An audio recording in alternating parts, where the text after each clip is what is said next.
हाँ जी, तो मैंने आप लोगों को एक सवाल दिया था, ये वाला हो गया। अच्छा, मैंने देखा तकरीबन के चेक भी हो गए थे, जिन्होंने पोस्ट किए भी थे। तो चलें, इज दिस हैपनिंग लाइव? नहीं, मतलब ऐसी रिकॉर्डिंग चल रही है ये भाई, ये क्या बात हो गई? चलो सुनो इधर, इस सवाल को मैं रीड कर लेता हूँ। उसमें रिक्वायरमेंट क्या थी आपकी कि आइडेंटिफाई करें और एक्सप्लेन करें। क्या एक्सप्लेन करने को बोल रहा है वो? Audit risk. तो अगर मैं आपसे ये पूछूं कि ऑडिट रिस्क आपको मिलता कैसे, तो आपका जवाब क्या होगा? By understanding the entity and it's environment. यानी इदारे को समझो और उसके एनवायरनमेंट को समझो। जब तुम्हें इदारे की समझ आ जाएगी तो तुम्हें खुद पता लगेगा मसला कहाँ कहाँ हो सकता है। चलें इसको रीड कर लेते हैं एक बार। यहाँ पे लिखा हुआ है, you are the auditor of Alpha Electronics limited which produces consumer electronics. चलें, और जो बच्चा ऑब्वियसली पीछे है, रिकॉर्डिंग पे है, तो वो जब मैं ये करवा रहा हूँ तो यहाँ पे पॉज करेगा और फिर पहले इसको सॉल्व करेगा और फिर बाद में चेक करा लेगा। सही है जी? सर, मैंने अभी लास्ट 2 लेक्चर्स कंप्लीट किए हैं, तो क्या मैं इस लेक्चर के बाद सबमिट करवा सकता हूँ? बिल्कुल करवा सकते हैं, बिल्कुल करवा सकते हैं। आगे सुने। During the year ended 31 December 2025 the company faced increase competition in the market. अच्छा, आपने ये समझा इदारे को और उसके एनवायरनमेंट को। एनवायरनमेंट से आपको ये बात समझ आई कि कंपनी एक स्टिफ कंपटीशन क्या कर रही है, फेस कर रही है। अच्छा, जैसे ही आपके दिमाग में ये पता लगा एनवायरनमेंट से, यार कंपनी जो है वो स्टिफ कंपटीशन में आ चुकी है, आपकी एक्सपेक्टेशन क्या होगी? नहीं, एक्सपेक्टेशन ये होगी कि रेवेन्यू गिरना चाहिए। एक्सपेक्टेशन बोल लो, नॉट रिस्क। आपकी एक्सपेक्टेशन ये होगी कि रेवेन्यू गिरना चाहिए। अच्छा, पर अगर मैं जो असलियत देखता हूं उसमें रेवेन्यू मेरा गिरने के बजाय, अच्छा कितने परसेंट से? 25% से। यार आई बिलीव कि दिस इज बुलशिट, ऐसा होना नहीं चाहिए। अगर है तो फिर कोई स्ट्रॉन्ग वजह होनी चाहिए। स्ट्रॉन्ग वजह भी ये होनी चाहिए कि भाई इसके नए कस्टमर आ गए हों, इसका मार्केट शेयर बहुत ज़्यादा हो, दूसरे को पेनिट्रेट करने में टाइम लगे, ये हो तो समझ आता है। अदरवाइज आपका जो प्राइम थिंकिंग होगी वो ये होगी कि रेवेन्यू बढ़ने के बजाय गिरना चाहिए था। तो ये दो आपस में इंटर रिलेटेड चीज़ें नहीं है, ये ऑपोजिट हैं। तो कहने का मतलब ये है कि जब आप फिर ऑडिट करने जाएंगे ऐसे इदारे का और आप देखेंगे कि यार रेवेन्यू कम होने के बजाय इंक्रीज हो रहा है, तो फिर आप कहेंगे यहीं पे तो रिस्क है। अच्छा, क्या ये मैं श्योरिटी से कह रहा हूँ या शक है? तो you are just identifying a risk. यानी कल को आप मेरे पास आते हो, फॉर्म में किसी और के पास जाते हो, आप बोलते हो कि सर देखिए मैंने ऑडिट किया, मेरा पहला सवाल ये होगा भाई मैं तो मार्केट देख रहा हूँ, कॉम्पिटिशन आ गया है, आपने ऑडिट जो किया वो बाहर में गया, मुझे ये समझा दो ये इंक्रीज कैसे हुआ। अगर आपके पास जवाब नहीं हुआ तो इसका मतलब है आपने ऑडिट सही तरीके से नहीं किया। यानी you need to identify the reason what has happened. क्योंकि अगर आपने रिस्क के ऊपर काम नहीं किया तो अगेन वही वाली बात है कि आपको बेवकूफ़ बना दिया जाएगा और उनकी ज़बान में ट्रिक कर दी जाएगी, जो कि ट्रिक हमें होने नहीं देनी है। चलें, तो इसको लिखने का तरीका अगर मैं एक से पूछूं, आप बताते हैं कि क्या लिखा था इसमें, रिस्क कैसे लिखा था आपने?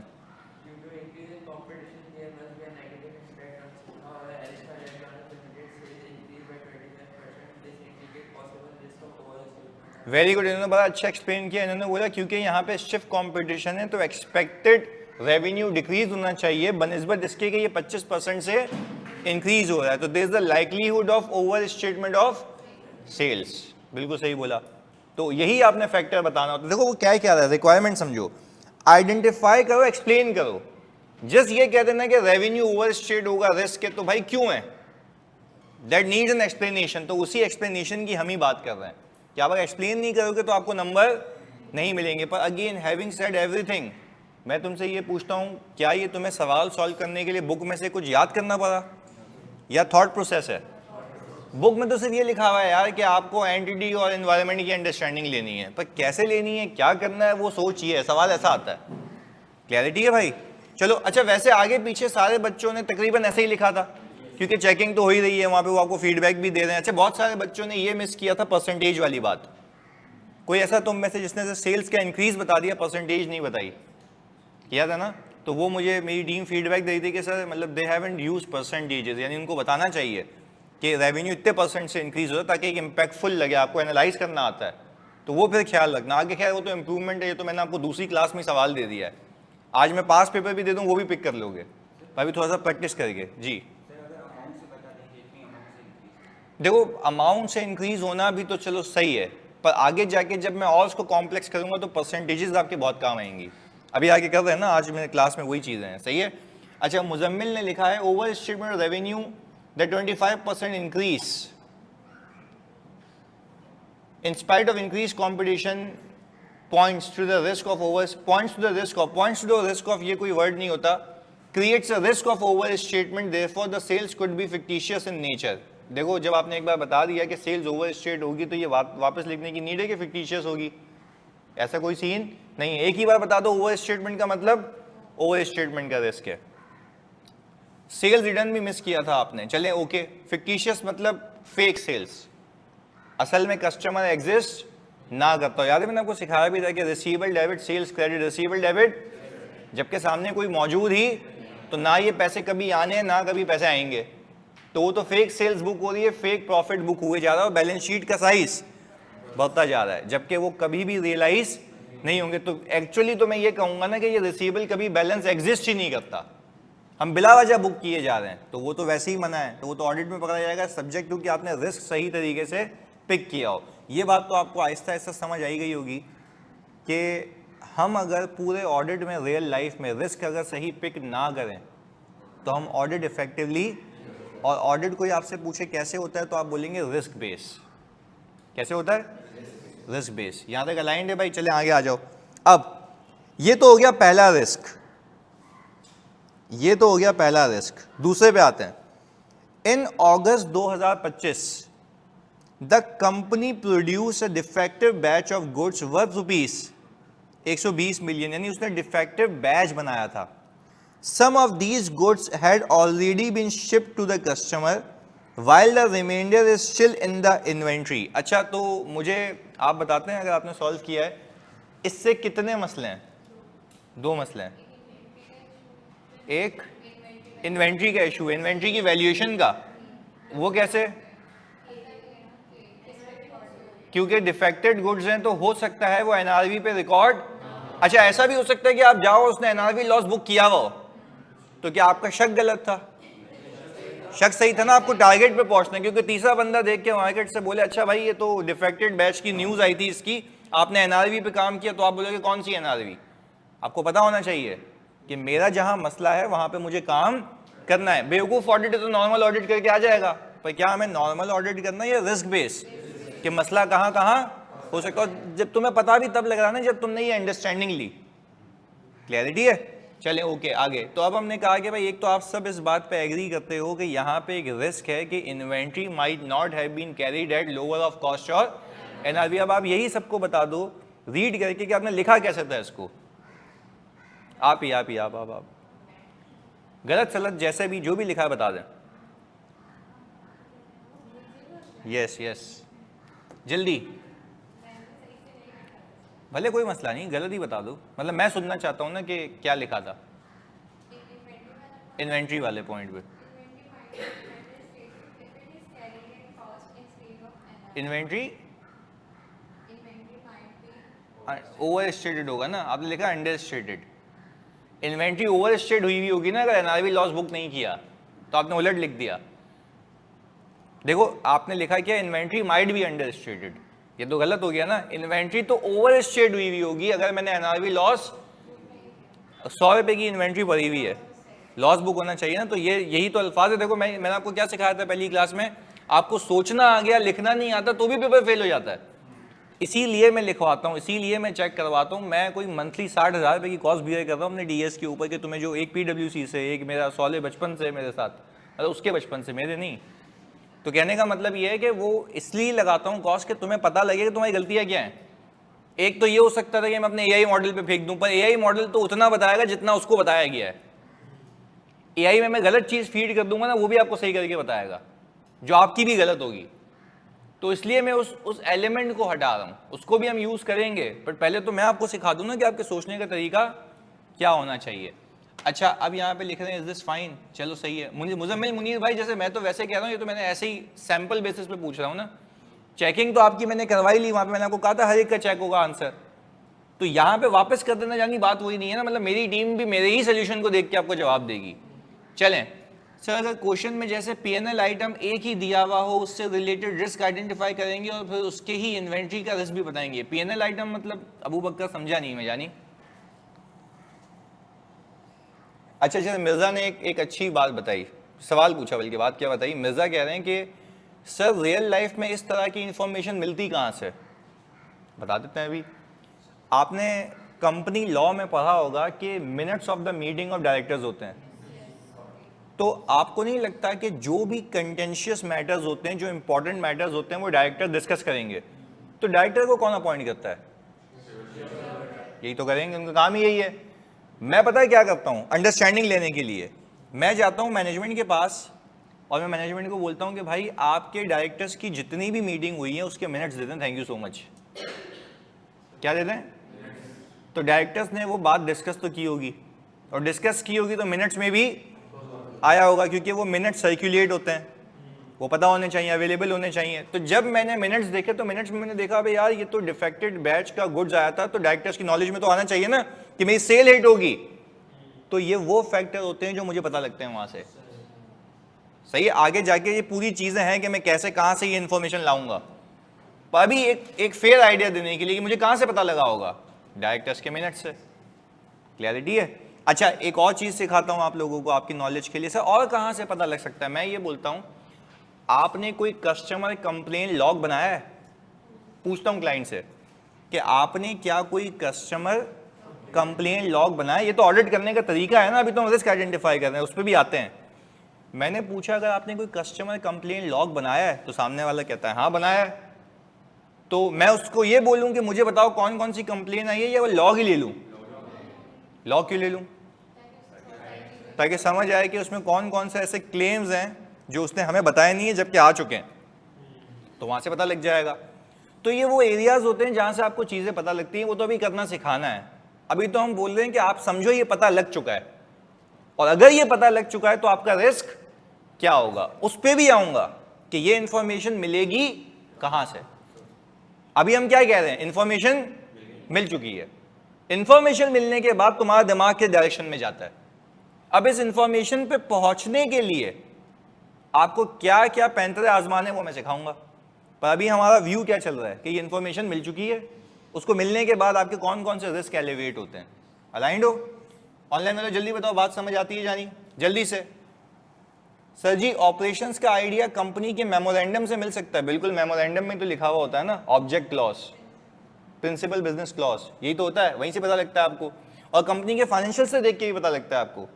फाइनेंशियल्स में पूरी चीजें आ रही होती हैं कि एक्सपोर्ट करता है, इंपोर्ट करता है, नेचर ऑफ बिजनेस क्या, सब पता लग रहा होता है। सीएफओ से मीटिंग करके पूछ सकते हो, बिजनेस के लोगों से मीटिंग करके पूछ सकते हो, वो आपको मना नहीं करेंगे क्योंकि उसकी जिम्मेदारी है आपको बताना। क्लियर है? चलें अच्छा भाई ये आगे लेके चलते हैं इसको। सर अगर एक रिस्क स्पेसिफिक ना हो, जैसे परसेंटेज लिखना भूल जाए, तो नंबर कितने कटेंगे? देखो मैं तो कह रहा हूं पेपर पे जाने तक आप भूल ही नहीं सकते। अबे अभी 2 क्लासें हुई हैं, 2 क्लासों में तुम्हें मैंने लिखने पे उतार दिया है। मैं अगर बुक लेके चलता ना तुम सारे शार्ट हो जाते और मरे हुए होते नींद में। ये तो ऑडिट को इंटरेस्टिंग बनाने का तरीका है कि है ही इतना इंटरेस्टिंग सब्जेक्ट, क्यों बोरिंग बनाऊं मैं इसको। आप सिंपल इसको लिखना सीखो, सोचना सीखो। मैंने आपको अभी भी बुक खिलवाई है कोई? मैं कह रहा हूं जब बुक खिलवाऊंगा बोलोगे अरे सर ये तो ये हो गया हमारा, पर बुकिश तरीके से नहीं जा रहे हैं, प्रैक्टिकल तरीके से जा रहे हैं। एक बच्चे ने मुझसे सुबह भी पूछा कि सर सिंस यू आर मतलब teaching us in a way that is not traditional, यानी ट्रेडिशनल तरीके से नहीं पढ़ा कि बुक खुलाई कराना शुरू कर दिया। मैंने कहा मैंने पहली क्लास में बताया था कि मैं पहले लॉजिक दूंगा, कॉन्सेप्ट दूंगा, फिर उसको किससे कनेक्ट करूंगा, बुक से। और तुम्हें लिखने की जरूरत इसलिए भी नहीं है, बुक में ये सारी चीजें ऑलरेडी मौजूद है, तुम उसके ऊपर लिख लो। अब फिर उसका सवाल का जवाब आया कि सर फिर बुक अगर मैं 1 महीने बाद मंगवाऊँ, तो मैंने कहा 1 महीने बाद लिखी हो। एक बच्चा बोला सर 1.5 महीने बाद मंगवाऊँ, तो मैंने कहा कौन से पैसे जमा कर रहा है भाई। तो ये भी हमारे मसले हैं कि 1 महीने बुक बाद आएगी तो उसकी स्ट्रेटेजी बता दें कि मैं कौन से पन्ने से शुरू करूँ। वो भाई खुदा के वास्ते यार क्या फेट है यार, तुम लोग ये पूछते हो कि 1.5 महीने बाद बुक आएगी तो मैं कैसे जाऊँगा। सिंपल बुक दी हुई है, सब लिख दिया, इतना आसान कर दिया, उसके ऊपर ही नोट डाउन करो, तुम्हारी सेविंग भी होगी टाइम की भी और नॉलेज होगी। सिर्फ प्रैक्टिस करो सवालात की, ये तुम्हें परफेक्शन दिलाएगी। रेस्ट अश्योर्ड पेपर में जाने से पहले तुम्हें ये सारे मसले हल हो जाएंगे ना, परसेंटेज वाले। ये भी तो पहला सवाल है। पहला सवाल था ये टेक्निकली अगर मैं तुम्हें बताऊँ 8 मार्क्स का, 2 मार्क्स पर रिस्क, तो आराम से 6 तो निकाल ही लोगे। तो I am not saying to you कि तुम्हें एक्यूरेट अंग्रेजी आनी चाहिए, आइडिया एक्यूरेट होना चाहिए।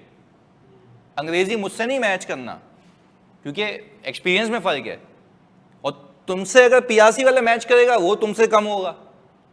तो कहने का मतलब है आइडिया मैच करना है, अंग्रेजी मैच नहीं करनी। आइडिया शुड बी सेम कि भाई ये रिस्क है, मैंने इसको ऐसे लिखा, इनका तरीका अलग था, आपका तरीका अलग था, मेरा लिखने का तरीका अलग है, पर आइडिया सबका क्या है, सेम है, बस ये चाहिए हमें। सही है जी, ओके। अब आ जाएं जी जल्दी से। एक तो आपने मुझे बता दिया कि इसके अंदर किसका रिस्क है, इन्वेंट्री की ओवर स्टेटमेंट का, under statement of NRV loss का, ये हमने देख लिया।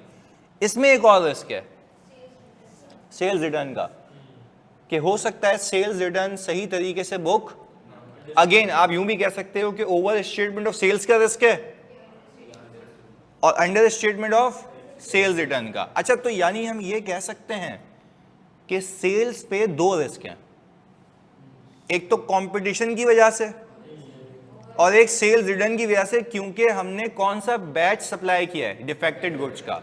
तो क्या ऐसा हो सकता है कि फाइनेंशियल स्टेटमेंट्स में किसी एक लाइन आइटम के अंदर रिस्क हो दो वजहों से, तो हमें वो दोनों वजहें कैटर करनी होंगी। अब मैं दो तरीके से काम करूंगा। मैं मैनेजमेंट के पास जाऊंगा, मैंने बोला भाई I have read in the minutes of the board of directors meeting that there is some defected batch that has been supplied to the customer, can you please share correspondence with me with that customer. इससे पता आपको क्या पता लगेगा, completeness, कि कितना माल उसने वापस किया है। अच्छा, क्लाइंट बोले कोई माल वापस नहीं आया, तो क्या यकीन कर लोगे या इसको वेरीफाई करोगे? आप उसको खत लिख लो ना उस कस्टमर को, आपको तो पता लग चुका है आप कौन है, आप उसको बोलो तू मुझे डायरेक्ट बता कि तूने उसको कितना माल वापस किया है। ये कह रहा है एक भी नहीं किया, वो कह रहा है कि भाई मैंने 20 मिलियन का माल वापस किया, तो मैं उसको क्या बोलूंगा, 20 मिलियन के माल की सेल्स को रिवर्स करो और उसकी इन्वेंट्री को भी वापस रिकॉर्ड करो, और उसकी इन्वेंट्री को रिकॉर्ड करो वो भी कॉस्ट पे या एनआरवी पे। तो देखो मैं टारगेटेडली उस जगह पे कैसे पहुंचा, जब मुझे समझ आई कि मसला यहां है। अब मैं बिला वजह सारी इन्वेंट्री को वेरीफाई करने में लगा हूं, ऐसी जगह पे फोकस करता हूं जहां पे मसला ही नहीं है। भाई फोकस कहां करो, क्या मसला है। अब एक बेवकूफ ऑडिटर क्या करता है, जाता है बोलता है सैंपल निकाला, सैंपल पे इनवॉइस देख ली। अबे मेरा रिस्क वो है, चलो अपनी जगह, पर जो मेन मसले हैं उस पर फोकस करो ना, जो सेल रिवर्स होनी चाहिए पहले उस पर काम करो। तो इसका मतलब है बाकी पॉपुलेशन को चेक नहीं करूंगा, करेंगे, पर पहले उसको फोकस करेंगे जहां पे रिस्क ज्यादा है। क्लैरिटी है? तो मैं साथ साथ आपको ये भी बता रहा हूं उसको वेरीफाई कैसे करेंगे। अगेन रेस्ट एश्योर्ड मैं आपको ये कह रहा हूं, मैंने अभी आपको ऑडिट करना सिखाया नहीं, अभी हम सिर्फ रिस्क सीख रहे हैं कि मसला कहां कहां हो सकता है। पर आपको ये व्यू इसलिए देता हूं कि अगर ये रिस्क मिल भी गया तो इस पर काम कैसे होगा, ताकि सोच में है क्या सही है यार, रिस्क तो पता लग गया, इसको वेरीफाई कैसे करूंगा। ऑनलाइन में जल्दी बताओ कितने ऐसे बच्चे हैं जिसने सेल्स रिटर्न को मिस किया था। तो यानी अगर 8 मार्क्स का है तो 2 नंबर गए, क्योंकि एक रिस्क है ना, सीधी सी बात है। तो यही मसला है इसमें, पिक हो गया तो पूरा नंबर, अच्छा पिक हो गया सही नहीं लिखा तो भी नंबर नहीं मिलेंगे। तो हमें 2 चीज़ों पे काम करना है, एक तो पिक पावर पे और दूसरा लिखने पे। वो हम आपको बताते रहेंगे कौन कौन से रिस्क आपने मिस किए, कौन कौन से मिस नहीं किए। हालांकि पहला सवाल था लिटिगेशंस और अनडिस्क्लोज्ड केसेस नहीं होते सेल्स रिटर्न के कस्टमर के केस में। नहीं नबील, अभी मैंने ना बताया है, ना आपको पता होना चाहिए, अभी आगे सीखते हैं वो। मैंने इन्वेंट्री वैल्यूएशन को मिस किया था, ओके। इन्वेंट्री ओवर स्टेटमेंट का रिस्क इंक्लूड करें तो 3 रिस्क हो गए, including over statement of sales and under statement of sales return. नहीं जी सिंपल करो ना, अभी तक 3 रिस्क आइडेंटिफाई हुए हैं, कॉम्पिटिशन की वजह से सेल्स, सेल्स रिटर्न की वजह से सेल्स और डिफेक्टेड गुड्स की वजह से एनआरवी लॉस। 3 रिस्क हो गए। नहीं, आपका डिफाइन करने का तरीका होगा, आइदर यू से कि there is a risk of under statement of sales return और there is a risk of over statement of sales due to not recording completely sales return. यानी कंप्लीटली मैं sales return ना record करूं तो over statement का sales of risk है, ऐसा ही है ना, या सेल्स रिटर्न की, यस। तो आप डिफाइन करना है आपका मकसद, तो आपको पहुंचना सेल्स पे, यानी यूं समझो ना नेट सेल्स क्या होगी, ज्यादा हुई भी होगी, कर सकते हो। मैं कह रहा हूं देखो, अगर तुमने सिर्फ ये भी लिख दिया ना कि मेरी जो सेल्स रिटर्न है उसकी अंडर स्टेटमेंट का रिस्क, यानी सेल्स रिटर्न मैंने कम से बुक की होगी, तो मेरी ओवरऑल सेल्स क्या हो जाएगी, ज्यादा हो जाएगी। तो डिपेंडिंग अपॉन कि how you are defining the risk. मैं तुम्हारी जगह होता, मैं टारगेटेड बात करता, मैं बोलता सेल्स रिटर्न का मसला है, ताकि फोकस भी वहीं पे जाए। ये कहना कि सेल्स ओवर स्टेट हुई होगी क्योंकि सेल्स रिटर्न पूरी नहीं बुक हुई होगी, तो ये दिमाग की खिचड़ी है। सिंपल बोल दो ना कि there is a risk of under statement of sales return, क्योंकि जितनी सेल्स रिटर्न पूरी बुक होगी उतनी ओवरऑल सेल्स क्या हो जाएगी, कम हो जाएगी। क्लैरिटी है, पक्की बात है। अच्छा जानी यहां तक कोई सवाल ऑनलाइन वालों और आप सब, कोई सवाल इस सवाल में अब तक, तो फिर आगे लेके चलूं। अभी एक पास पेपर दिखाता हूं ना आपको मैं, आगे चल के अभी आएगा। ये भी मेरा सवाल है, ये भी मेरा सवाल है। ये रहा पास पेपर, कितने नंबर का है देखो। You are audit senior responsible for Dragon Pakistan limited listed company operates in a pharmaceutical industry which is highly regulated. Main product of DPL is drug A, raw material for the production. ये सारी चीजें आ रही हैं, ये information आपको given है। नीचे requirement क्या है, आइडेंटिफाई रिस्क, वो ये कह रहा है एक्सप्लेन करें, ऐसी सवाल आएगा। सही है ना, वो ये कभी भी आपसे डेफिनेशन नहीं पूछेगा वो कि मुझे डेफिनेशन बता दो, तभी तो मैंने आपको वो वाला रास्ता ही नहीं अपनाया ना, मतलब तभी आप यहाँ बैठे हुए भी हो। नहीं लिखा हुआ आइडेंटिफाई एंड एक्सप्लेन। देखो मुझे बता दो कि तुम अगर मेरे साथ फॉर्म में काम कर रहे हो, इंशाल्लाह अल्लाह करे, तो तुम काम कर रहे हो, मैंने तुमसे पूछा कि भाई यार रिस्क तो बताओ क्या क्या है, तो तुम चलते हुए बोल लो सर इन्वेंट्री का रिस्क है। मैं बोलूँगा पहले दादा क्या रिस्क है, सर इन्वेंट्री का रिस्क है। अबे मैं कह रहा हूँ कि पहले बता क्यों है। चलते फिरते अगर मुझे बताएगा इन्वेंट्री का रिस्क है, मुझे वही है कि क्यों है। भाई आप बोलोगे कि सर इन्वेंट्री का रिस्क इसलिए है क्योंकि डिफेक्टेड बैच था, पुरानी इन्वेंट्री पड़ी हुई है जो कि खस्ता हालत में पड़ी हुई है, मैंने खुद जाके देखी है, अब हुआ ना रिस्क। तो रिस्क बगैर वजह के तो नहीं हो सकता ना। क्लियर है भाई। इसकी बेहतरीन एग्जांपल है, अगर आपका कोई करीबी दोस्त हो, दोस्त मतलब तुम्हारी ऑपोजिट जेंडर, तो तुम्हें शक हो कि भाई मामला कहीं और है, तो तुम मोबाइल मांगोगे। वैसे ही बात बता रहा हूँ, रेलेवेंट तुम्हारी फील्ड से कह रहा हूँ सॉरी, तुम्हारी रियल लाइफ से इधर, तो तुम क्या बोलोगे भाई मोबाइल दिखाओ, तो सामने से जवाब क्या आएगा, क्यों चाहिए। नहीं ऐसे ही, तो वो भी सामने से बोलेगी भाई क्यों ऐसे ही, कोई वजह है ना। तो जब तक वजह नहीं बताओगे तब तक नहीं मिलेगा, वही बात है। तो आपको अगर शक है तो उसकी कोई ना कोई रीजन होगी। तुम कॉल कर रहे हो, आपका मतलूबा नंबर इस वक्त किसी और कॉल पे मसरूफ है, आप बोलोगे जब कॉल करता हूँ यही वाली सुनने में आती है बात, वो बोल रही है मेरे भाई जैसा दोस्त है, मतलब दोस्त जैसा भाई है, हर कोई इस फेज से गुजरा है। हाँ भी बोल रहे हो, नहीं चलो खैर, बोला सर फिर हर्ट कर दिया आपने। अयान कह रहा है देखो अपने अपने यहाँ पे बता रहे हैं, why don't you trust me. चलो भाई ये भी सही है। नहीं हमारे साथ क्यों, हमने तो जिससे इश्क किया उससे शादी हो गई, हमारा तो टेंशन ही नहीं है ना, अल्हम्दुलिल्लाह। तुम क्यों चल रहे हो भंगी। चलें सही है। सुनो, any tips, you need to qualify, सीधी सी बात है। क्वालिफाई हो गए तो उसका ध्यान कहीं और, पैसा भी तुम्हारे पास, लुक्स भी तुम्हारे पास, पर्सनैलिटी भी तुम्हारे पास और पावर भी, तो फिर ये एक बंदी यही देखती है ना, हाँ या नहीं। यूं कर रहे हो क्या मतलब, ऐसे नन्हे बने हुए जैसे कुछ पता ही नहीं है कभी सारे यहाँ पे। चलो खैर एनीवेज, सर चाह से लॉयल नहीं हो सकते यार। देखो फिर छोटी सोच, अबे एक तेरी जिंदगी में आ नहीं रही, तेरे को चार चाहिए, अगर वो भी सीए निकले तो फिर तुम्हें काबिल सीए होना पड़ेगा ना, तुम्हें रिस्क आइडेंटिफाई करने पे सही आने चाहिए। सही है, चलें सही। ये जो इन्वेंट्री में एनआरवी और लोअर ऑफ कॉस्ट वाली बात है, ये दोबारा बता दें हैं। ओ भाई इन्वेंट्री कैसे रिकॉर्ड होती है, लोअर ऑफ कॉस्ट, और ये उसूल कहाँ का है, IS2 का। तो हम भी तो यही कह रहे हैं कि अगर कॉस्ट पे रिकॉर्डेड है तो मैं इसको इस पर रहने दूंगा, सब्जेक्ट टू कि इसकी एनआरवी इससे कम ना हो।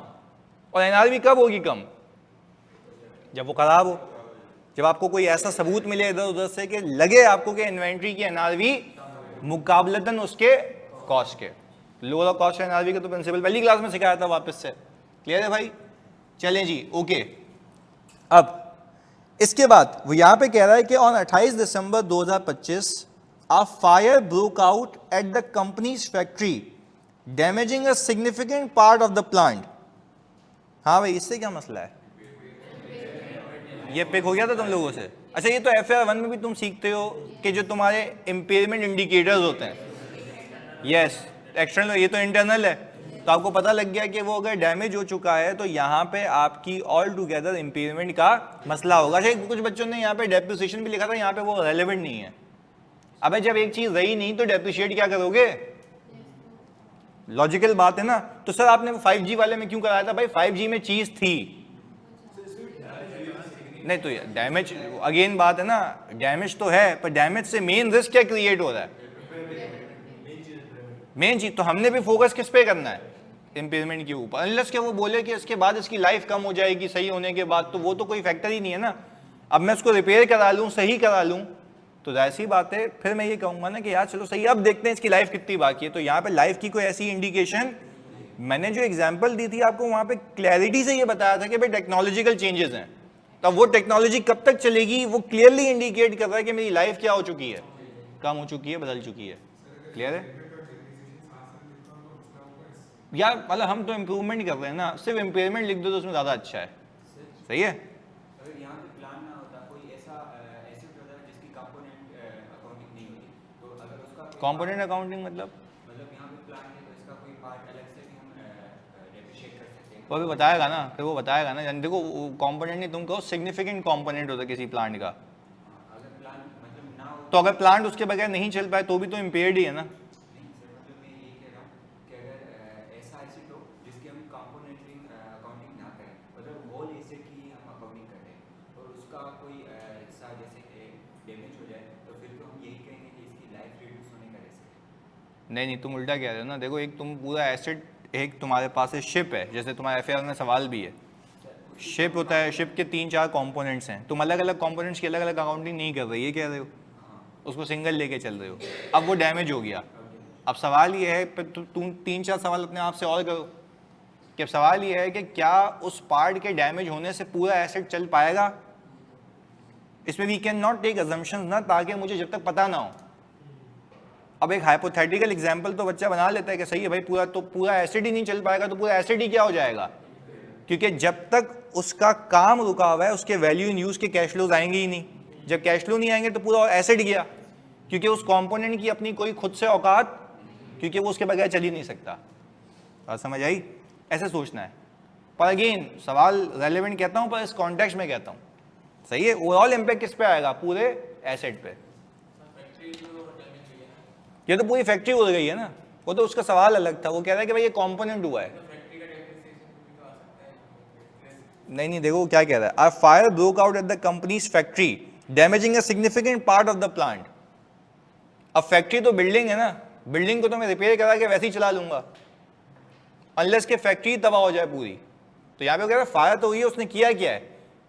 प्लांट को डैमेज किया है। तो इसका मतलब है फैक्ट्री पे इस वक्त कोई हालात वाक़ियात का मसला नहीं है। तो जो दिया हुआ है उस पर बात कर रहे हैं। क्लियर है? ओवर स्टेटमेंट ऑफ, हाँ सही है ना। अगर मैं कह रहा हूँ पीपी ओवर स्टेटेड है क्योंकि इम्पेयरमेंट बुक नहीं हुई, अगर मैं इम्पेयरमेंट नहीं बुक करूंगा तो पीपी क्या होगा? अगर बुक कर लूंगा तो सही हो जाएगा। अंडर स्टेटमेंट और इम्पेयरमेंट भी लिख दोगे तो भी बात एक ही है। मैंने क्या कहा? आइडिया सेम होना चाहिए। सही है? अच्छा सर जी, ओवर स्टेटमेंट और डेप्रिसिएशन होगी या अंडर स्टेटमेंट? मैंने यहाँ पे डेप्रिसिएशन बोला ही नहीं है। हम क्या कह रहे हैं यहाँ पे? किसका मसला है? इम्पेयरमेंट का मसला है। सर जो चीज़ डायरेक्ट हिट हो रही है वही लिखना होगा, इनडायरेक्ट वाला नहीं। बिल्कुल, मैं तो आपको कह रहा हूँ ना, क्या जिस बच्चे ने ये लिखा है ना, क्योंकि डैमेज हुआ था plant, there is a risk of under statement of impairment, ये आपने लिखना है। आप पीपी से रिलेट ना भी करो तो भी कोई मसले वाली बात नहीं है। मैंने तो सोल्यूशन बनाया हुआ है ऐसे कि मैंने कहा भाई पीपी ओवर स्टेटेड होगा क्योंकि इम्पेयरमेंट बुक नहीं हुई होगी, हो सकता है ना हुई हो, मैं ये कह रहा हूँ जी। मतलब ज़रूरी नहीं है, ऐसा भी हो सकता है कि आपको आईएएस का नाम गलत चिपका के आ जाओ, तो वो रिस्क ही नहीं लेना ना। अगर सही है, अगर आपको याद है तो लिख दो तो अच्छी बात है, पर ना लिखो तो कोई इसमें हर्ज नहीं है। जितनी आपको लिंक करने के लिए दरकार है, यानी वजह बतानी है, वजह बतानी है। यानी फॉर एग्जांपल आपने बोला ना, since the fire broke out in the factory premises which has caused significant damage to a plant, आगे चिपका दो उसके, there is a risk of, there is a risk that appropriate impairment against PP might not have been booked by the company। But आपने ये बता देना है कि इस वजह से ये इम्पेयरमेंट का रिस्क है।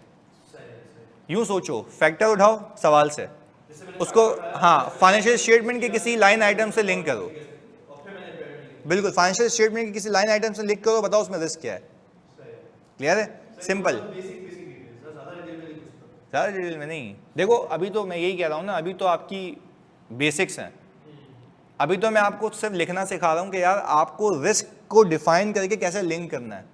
तो आगे जब कंट्रोल्स आएंगे, एनालिटिकल प्रोसीजर आएंगे तो और एडवांसमेंट आएगी, उसमें और डिटेल्स आएंगी। सही है, फिर हम एक एक करके जोड़ेंगे ना उसको भी। आज ही अगर कर लेंगे सारा काम तो फिर तो हिसाब किताब खराब हो जाना है। एक एक करके लेके चलते हैं। और देखो मैं तभी तो पूरी क्लास लगा दी है इसके ऊपर कि समझा दूं कि भाई लिखना कैसे है। चलें, as decline in value in use might be resulted in under statement of impairment. सही है जी। इंश्योरेंस क्लेम नॉट बुक लिख सकते हैं क्या? इंश्योरेंस की डिटेल दी हुई है इसमें? सवाल है, क्या इंश्योरेंस की डिटेल यहाँ पे दी हुई है? तो क्या हमें अज्यूम करना है? नहीं करना। चलें आगे जी। Sir risk of underestimate impairment loss होगा, बिल्कुल यही लिखा हमने। अच्छा पहले बता दो ऑनलाइन वाले बच्चों, आप सब यहाँ पे यहाँ तक अलाइंड हो भाई? अच्छा तो आउट ऑफ 8 कितने आते हैं? 4 रिस्क हैं, 2 का 1, 3 निकल गए। अच्छा 3 निकल गए, पर तीनों में लिखना भी सही है जैसे मैंने बताया। तो कितने आते हैं? 6, 5, 6, 5 आते हैं। तो हमें हमेशा ऑडिट में जब भी सॉल्व करना है ना सवाल, हमारा दिमाग ये होना चाहिए तो पूरे लेके आ सकें, पूरे नहीं भी आ रहे तो 50% से ऊपर, ताकि सेफ जोन में रहना है।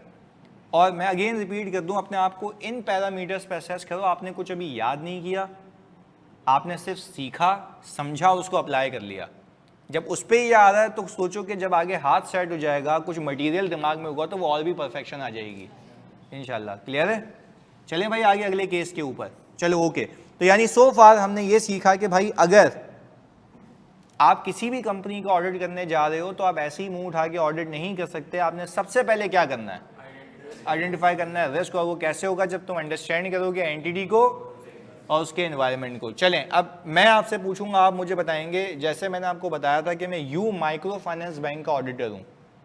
यू माइक्रो फाइनेंस बैंक क्या है? सब्सिडरी है PDCL की। पहले बिजनेस मॉडल समझाता हूँ क्योंकि आप लोगों को बिजनेस मॉडल पता नहीं है। यू माइक्रो फाइनेंस क्या करता है कि किसी कंपनी को लोन नहीं देता, माइक्रो फाइनेंस यानी छोटे लोगों को लोन देता है। यानी वो बंदा जो सोल ट्रेडिंग बिजनेस करना चाहता है, वो बंदा जो फार्मर है, किसान वगैरह, डेयरी फार्मिंग के लिए, इसके लिए लोन दे। तभी तो इसका नाम क्या है? Micro finance.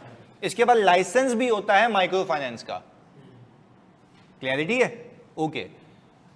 अब इसके अगर मैं आपको बोरोवर्स बताऊं, बोरोवर का मतलब है जिन्होंने इनसे लोन लिया हुआ है, वो मिलियन ऑफ कस्टमर्स हैं। कितने कस्टमर्स हैं? क्योंकि छोटे छोटे कस्टमर हैं। अगर बड़ा बैंक होता है वो तो कंपनी को लोन देता है ना, उसमें होता क्या है? कस्टमर कम होते हैं, वैल्यू बहुत। यहां पे कस्टमर भी ज्यादा है और उसकी वैल्यू बहुत छोटी छोटी है, तो मिल के ज्यादा बन जाती है। पहले बताओ दोनों में फर्क समझ आ रहा है? देखो बिजनेस ऑपरेशन तो बैंकिंग ही है, पर एक कोर बैंकिंग है, एक माइक्रो फाइनेंस है, तो दोनों के नेचर में थोड़ा सा फर्क है। खैर, जब मैंने अपनी टीम को पोस्ट किया, मैं पहले भी बैंक कर चुका था, पहले भी माइक्रो फाइनेंस कर चुका था। अब मैं इस बैंक पे जब पोस्ट हुआ, क्योंकि मेरी एक्सपर्टीज थी इसके अंदर, तो मैंने अपनी टीम को लेकर बैठा। इस्लामाबाद में मेरा पहला क्लाइंट था ये। पहले मैं सिर्फ कराची देखता था, मैं इस्लामाबाद भी देखता हूँ। तो जब मैं इस्लामाबाद गया तो मैंने वहाँ पर टीम को बुलाया, क्योंकि उनको आदत नहीं थी ऐसे ऑडिट करने की जैसे मैं करता हूँ। तो मैंने उनको बुलाया, मैंने कहा अच्छा बताओ भाई क्या रिस्क है? उसने बोला सर देखें ये लोन्स है ना, लोन रिसीव करना है तो लोन की रिकवरी का रिस्क है। तो बच्चों ने तो बिल्कुल सही बोला, बच्चों ने बिल्कुल सही बोला। मैंने कहा अच्छा तो करोगे क्या इसके लिए अगर लोन की रिकवरी देखना चाहते हो? मैंने क्या बोला? करोगे क्या इसके लिए अगर तुम। अच्छा इसका मतलब है मैं एग्जिस्टेंस की बात कर रहा हूं या वैल्यूएशन की? एग्जिस्टेंस या वैल्यूएशन? वैल्यूएशन की, क्योंकि लोन तो एग्जिस्ट कर रहा है। अभी मैंने जब अल्फाज यूज किया कि मुझे ये बता दो कि इसकी रिकवरी के लिए करोगे क्या, तो मैंने कहा कि मैं किस चीज पे फोकस कर रहा हूं? वैल्यूएशन, कि क्या ये रिकवर होगा भी। अच्छा एग्जिस्ट कर रहा है नहीं कर रहा वो मैं नहीं देख रहा अभी, वो एक अलग मामला है। मेरा सवाल उसका किस पे? एग्जिस्टेंस पे या वैल्यूएशन पे? क्योंकि मैनेजमेंट का दावा होता है कि ये एग्जिस्ट भी कर रहा है और प्रॉपरली वैल्यूड भी, यानी रिकवरेबल वैल्यू पे अपनी। ऐसा नहीं है कि इसमें इंपेयरमेंट चाहिए हो, बैड डेट चाहिए हो।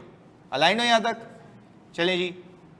सर आप ऐसे ही हर इंडस्ट्री के बिजनेस मॉडल्स के ऑपरेशन एनवायरनमेंट को एक्सप्लेन करेंगे ताकि पेपर में कोई भी इंडस्ट्री आ जाए, तो यही तो कर रहे हैं। एक एक करके घुमाया ना, पहले फार्मास्यूटिकल घुमाया, फिर उसके बाद मैंने आपको नॉर्मल कंपनी घुमाई जो मैन्युफैक्चरिंग होती है, अभी जो तुमने सवाल किया, और फिर अभी ये माइक्रो फाइनेंस भी करना, सब हो जाएगा जानी, बिल्कुल टेंशन नहीं। तो सुनो, अब मैं ये कह रहा हूँ कि समझने की बात ये है कि मैंने उससे पूछा तो आपसे मैंने फिर कंफर्म किया, तो आप सब कह रहे हो सर आप बात किसकी कर रहे हैं? वैल्यूएशन की, रिकवरेबिलिटी की, कि क्या ये रिकवर हो पाएगा या नहीं हो पाएगा। तो बच्चों ने कहा कि सर हम ये देख लेंगे इनको कंफर्मेशन भेज के कि क्या ये पैसे पे करेंगे, तो क्या ये मामला सही है? क्यों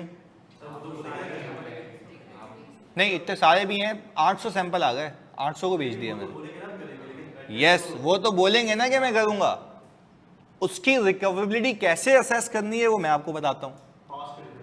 नहीं, पास्ट ट्रेंड तो अपनी जगह, तो ECL वाली बात हो गई ना, अभी आते हैं उस पर, वो तो अभी हमने बात ही नहीं की, वो तो आगे सिखाऊंगा। सुने, एक बेसिक तरीका, मैंने कहा देखो यार ये जो तुम बता रहे हो ना कि मैं उसको कंफर्मेशन भेजूंगा, उसको खत लिखूंगा कि तुम मुझे बताओ, देखो कोई भी बंदा ये नहीं बोलेगा मैं पैसा नहीं दूंगा, वो तो बोलेगा मैं दूंगा पैसे। मैंने कहा इसका तरीका ये होता है कि आप ये देखो, क्लाइंट के पास जाओ, कंपनी के पास जाओ, बैंक के पास जाओ, उसको बोलो कि मुझे एजिंग दे दें, मुझे एजिंग दे दें। एजिंग क्या होती है? कौन सा लोन कितना पुराना। अच्छा, फिर उसमें एजिंग में आ रहा होता है कि ड्यू डेट जिसकी आ चुकी थी। लेट से एक बंदे को लोन पे करना था 30 नवंबर 2025 पे, फिर रिपीट कर रहा हूं, एक बंदे को अगर लोन पे करना था, यहां पे लिख देते हैं 30 नवंबर 2025 पे, हमने कहा ये मिस्टर ए है, इसको यहां पे 1.2 मिलियन का लोन पे करना था। क्या ये यहां पे ड्यू हो चुका था? मैं ऑडिट कर रहा हूं 31 दिसंबर 2025 का, तो यहां से लेके यहां पे आते वक्त इसको कितने ड्यूज आउटस्टैंडिंग हो चुके हैं, कितने डेज आउटस्टैंडिंग हो चुके हैं? 1 महीना। 30 नवंबर पे ड्यू था ना, तो दिसंबर पे आते आते कितने महीने हो चुके हैं? 1 मंथ। तो हम ये कहेंगे कि भाई इस लोन को 1 महीना ड्यू हो चुका है। अच्छा, ऐसे एक कस्टमर पे नहीं, सारे मिलियन कस्टमर्स की उनके पास पूरा डेटा होगा। अच्छा, तो इतने मिलियन डेटा को हैंडल कैसे करते हैं? डेटा एनालिटिक्स से, वो सिखाऊंगा आगे चैप्टर है तुम्हारा, वो मैं हैंडल करना सिखाऊंगा, वो तुम बेफिक्र रहो, यूं पूरा डैशबोर्ड बन के आ जाएगा तुम्हारे सामने, वो मैं सिखाऊंगा। खैर एनीवेज, वो तो आगे की बात है। अब मुझे पता लगा इसको 1 महीना हो चुका है। अच्छा, ऐसे कुछ कस्टमर्स ऐसे भी होंगे जिसकी ड्यू डेट, लेट से यहाँ पे एक और बना देते हैं, मिस्टर बी, उसको 1.5 मिलियन पे करना है, जिसकी ड्यू डेट थी 30 सितंबर। ड्यू डेट क्या थी? तो यहां पे आते आते उसके कितने महीने हो चुके हैं? 3 मंथ्स। अब मैं जाऊंगा बैंक के पास, मैं बोलूंगा भाईजान पहले दे दो, ऐसे बहुत सारे लोन्स होंगे, मैं बोलूंगा आप कह रहे हैं कि इनकी रिकवरेबिलिटी हो जाएगी, इनको तो ड्यू हुए हुए 1 और 3 महीने हो चुके हैं, तो आप ये कैसे कह सकते हैं कि ये पैसे दे देगा? आप इस पे बराए मेहरबानी बैड डेट एक्सपेंस बुक करें। तो वो बोल रहा है आप कैसे कह सकते हैं? मैं तो कह रहा हूं, मैं तो सबूत पे कह रहा हूं। एजिंग किसने दी है? आपने। आप ही के डेटा में से आपको बता रहा हूं कि ये इतने इतने दिन पुराने हो चुके हैं। फिर इसमें कुछ ऐसे होंगे जो साल साल पुराने होंगे, क्या उस पर प्रोविजन होना चाहिए? अब देखो कैसे सबूत पे पहुंचा, मैंने फजूलियात की नहीं, मैं कंफर्मेशन भेज रहा हूं ऐसे ही तैसे किसी बंदे को। भाई मैं कह रहा हूं उस जगह पे पहुंच जाओ जहां मसला है। मैं डायरेक्ट पहुंच गया उस जगह पे कि मुझे क्लियरली दिख रहा है कि कौन कौन से लोग हैं जो पैसे नहीं दे रहे। मैंने कहा एक काम कर, मैं तेरी हेल्प करता हूं, ईयर एंड हो गया, मैं उसको कहूंगा ईयर एंड क्या, 31 दिसंबर 2025, यहां तक पैसे नहीं है। ऑनलाइन वालों यहां तक साथ हो, जल्दी बताना यहां तक साथ हो ना कि यहां तक पैसे नहीं आए, यहां तक हम अलाइंड हैं। मैंने उसको कहा चल तुझे एक और मौका देता हूं, मैं तो 2 महीने ऑडिट करूंगा ना, मुझे दिखा दे जनवरी में इसने पैसे दिए, मुझे जनवरी की बैंक स्टेटमेंट दे दे। इसको हम कहते हैं bank statement of subsequent year. यानी ईयर एंड के बाद। भाई अगर इसने ईयर एंड के बाद पैसे दे दिए, इस बात का सबूत है कि वो देके चला गया, इस पे प्रोविजन की रिक्वायरमेंट नहीं है। तो प्लीज आप इसका सबूत दे दें यार। वो बोल रहे नहीं आप इसके अलावा किसी और की पेमेंट देख लें। मैंने कहा वो तो दे ही रहा है, मैंने तो उस पर सवाल ही नहीं किया। मैंने सवाल किस पे किया है? अब देखो एक बेवकूफ बच्चा कंफर्मेशन सबको भेज दे जिसपे कोई रिस्क ही नहीं है, तो क्या ये कोई तमीज का ऑडिट हुआ? मैं अभी कैसे पहुंचूं टारगेट पे कि भाई ये वो लोग हैं, मुझे इसका बता दे। अच्छा बोल रहा बाकियों पे क्यों नहीं करते? मैंने कहा बाकी तो पे कर रहे हैं, मैंने उस पर सवाल किया? मैं सवाल किस पे कर रहा हूं? जो पे नहीं कर रहा। तो अब सुनना मेरी बात, बड़ी मजे की बात है, ये कहानी पूरी चलेगी क्योंकि ये वही कहानी है जो अभी मैं करके आया हूं पिछले साल। सही है। एनीवेज अभी खैर उसके अकाउंट्स पब्लिश नहीं हुए तो मैं और कुछ नहीं बता सकता ज़्यादा, पर जितना है उतना बता रहा हूँ। सही है, जितना आपको नॉर्मली पता होना चाहिए। खैर पहले बताओ यहाँ तक अलाइंड हो कि कैसे आपको पता लगता है कि कहाँ कहाँ मसला हो सकता है। तो खैर मुझे इंडस्ट्री पता थी, मैंने यहाँ पर सोचने का तरीका देखा। तो क्या हम कह सकते हैं कि मुझे अपने बैड डेट्स की जो अमाउंट है उसको देखने के लिए रिसीवेबल की एजिंग चाहिए होती है, और उसमें से वो लोग अलग कर लूँ जो पुराने हो चुके हैं, जिनकी ड्यू डेट भी आए हुए टाइम हो चुका है, तो उनको बोलेंगे प्लीज बराए मेहरबानी इस पे तो बुक करें। यार यूजुअली IFRS 9 कहता है 9 महीने, 9 महीने कह रहा हूँ, 90 डेज, 3 महीने, 3 महीने बाद उसको पूरा बता दो। अभी वो ECL में सिखाऊंगा आगे मैं, उससे पहले प्रोविजन। सही है, उसको मैं स्टेज 3 कहते हैं, अभी वो आगे सीखते हैं, पर अभी मैं तो बिल्कुल बेसिक ना, मैं ये समझता हूँ कि सब FAR 1 वाले ये हैं, तो ग्रेजुअली चलते हैं। जी आपका कोई सवाल था? सर मेरा यही था, अगर वो कहें कि इनका जो एजिंग एक्सपीरियंस है ये हमेशा ड्यू डेट के विदिन 6 मंथ में पे करें, मतलब ड्यू डेट में तो मैं बोलूँगा हिस्ट्री दिखा दे। 6%। नहीं तो अगर वो एजिंग एक्सपीरियंस में 6 महीने में पे करते हैं तो टाइम वैल्यू ऑफ मनी आप लूज कर रहे हो, तो टाइम वैल्यू ऑफ मनी का लॉस बुक कराओ। सही है ना, ये बात है बिल्कुल। अच्छा खैर पहले बताओ यहाँ तक बात समझ आती है? अच्छा ये मुझे रिस्क मिल गया, अब आगे सुने। फिर मुझे वही जो बच्चे बैठे हैं, बोला सर क्या बात है सर, देखिए यहाँ पे तो हमें पता लग गया कि ये है। मैंने कहा 1 मिनट रुको, जब ये करके आ गए ना, उन्होंने कोई प्रोविजन बुक करा लिया 950 मिलियन का। 950 मिलियन उनके पास आने नहीं थे, वो पुराने हो चुके थे। वो कैसे बुक कराया वो एक अलग मंतक है कि ECL की परसेंटेज निकलती है, वो सारी चीज़ें वो सीखते हैं। पर मुझे ये पता लग गया कि रिस्क ऑफ बैड डेट है, रिस्क ऑफ। अच्छा फिर जब वो वापस आया उसने बोला सर अब तो काफ़ी है ना, अब तो काफ़ी है। मैंने कहा नहीं 1 मिनट, न्यूज़ आई थी अभी मार्केट में कि फ्लड्स आए, न्यूज़ आई थी अभी मार्केट में कि, मैंने कहा इनका डेटा निकालो और जिस गांव देहातों में इन्होंने लोन दिया हुआ है वो सारे लोन अलग करो, वो सारे लोन। तो क्लाइंट कह रहा है आकाश भाई ये तो ड्यू ही नहीं हुए। मैंने कहा ये ड्यू हो भी जाएंगे तब भी उनका बाप भी नहीं पे कर पाएगा। वो बोल रहा आप कैसे कह रहे हैं, एनवायरनमेंट फ्लड्स हैं, तो बोला फ्लड तो आए इसका मतलब है वो डूब गए होंगे। तो मैंने कहा आप मुझे फिर ऑब्जेक्टिव एविडेंस दे दें कि वो बंदा जिंदा है या वो पे कर देगा।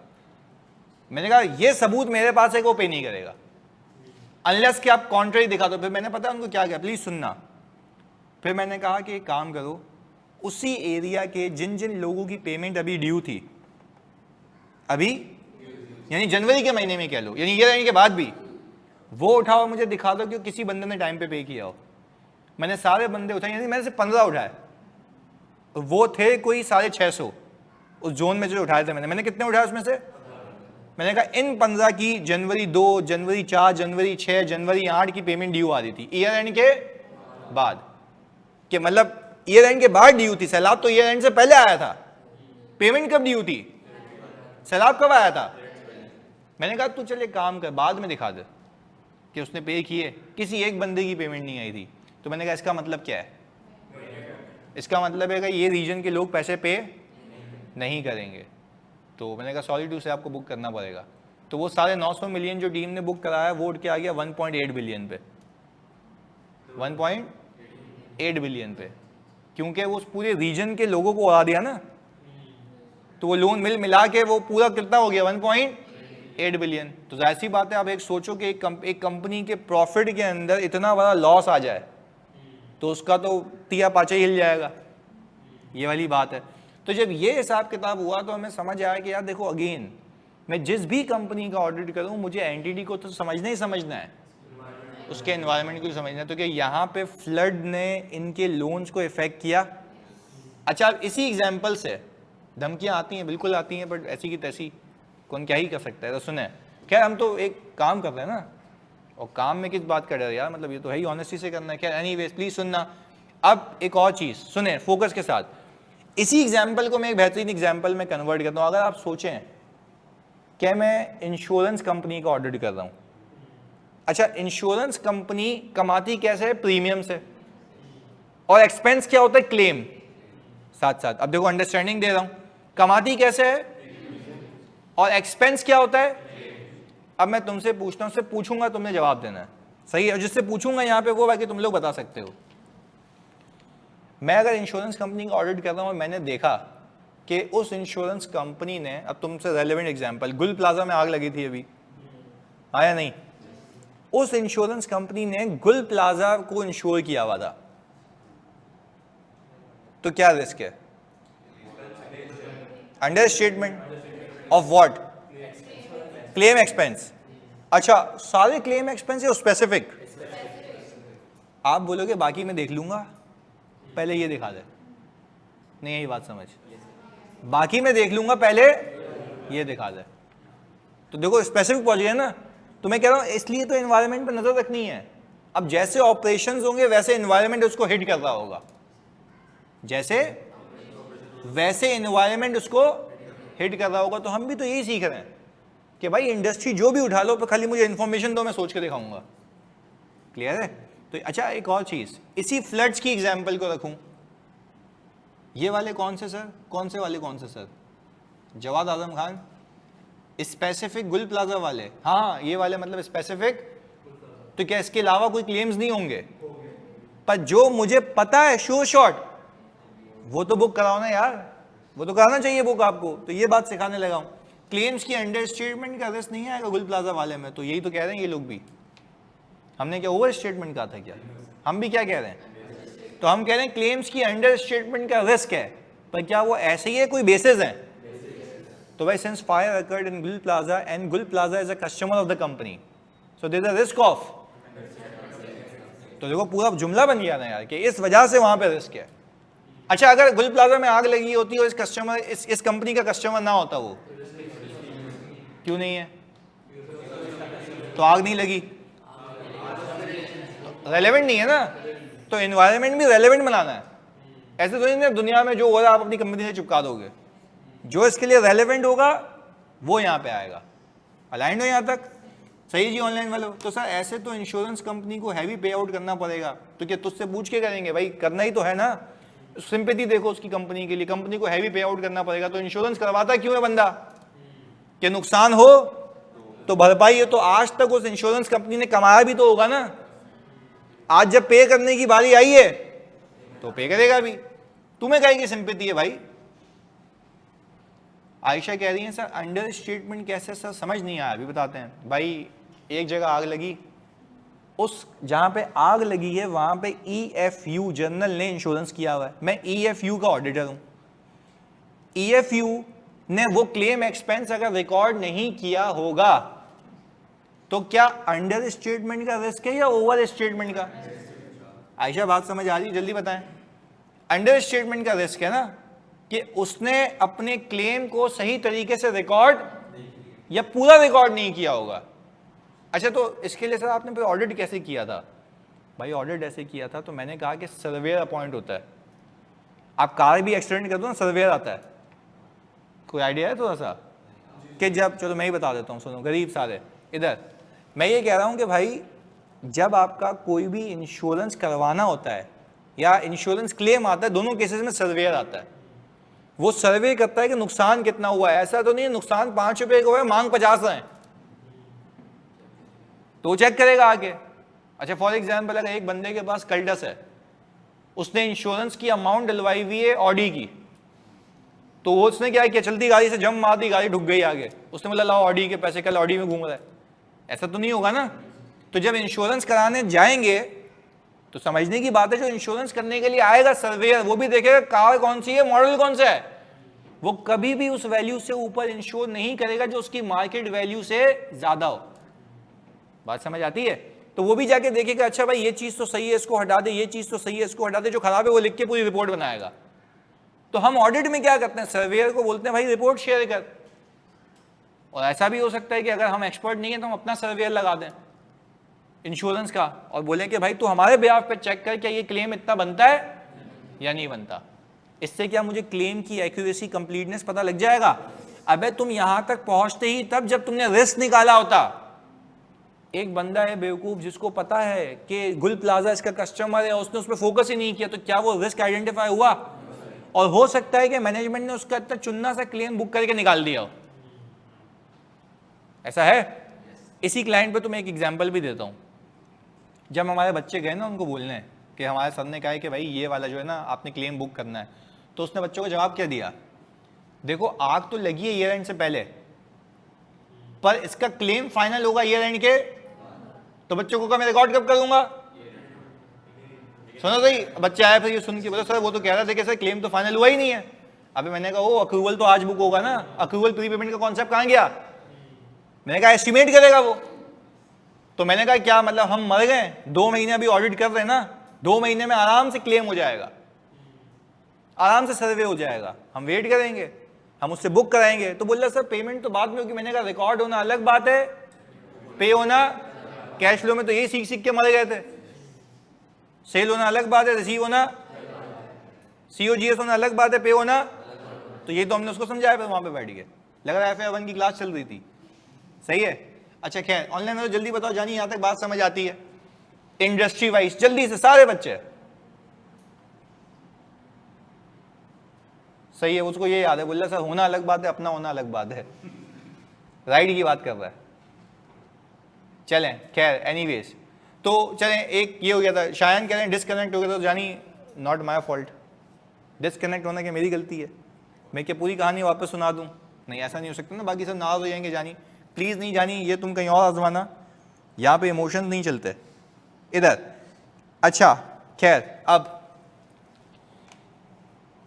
हाँ ये भी बात सही है सर, हमें लगता आपको ट्रस्ट इश्यूज हैं। बिल्कुल बहुत, पर आप लोगों पे, क्योंकि मुझे लगता है कि आप लोग सही तरीके से तैयारी नहीं करते होंगे। सही है? तो खैर एनीवेज इधर कहाँ पे? हाँ लोन वाले में क्या रिस्क था? Under statement of bad debt expense.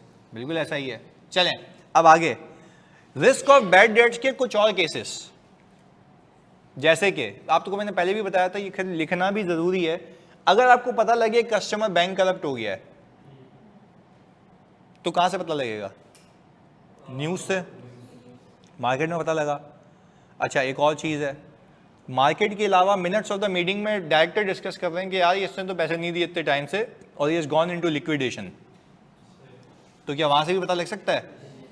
तो क्या आप क्लाइंट को बोलोगे कि भाई अपने इस रिसीवेबल को क्या करो, हटा दो, राइट ऑफ करो या प्रोवाइड फॉर करो?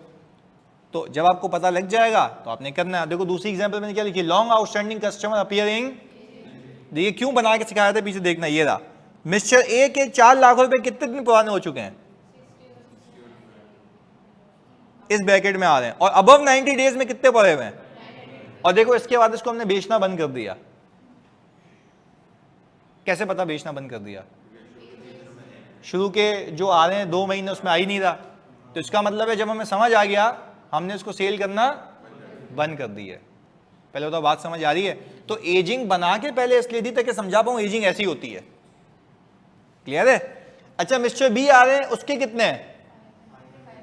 अच्छा मेरी मिस्टर बी के 5 लाख रुपए अभी ताजा ड्यू हुए हैं।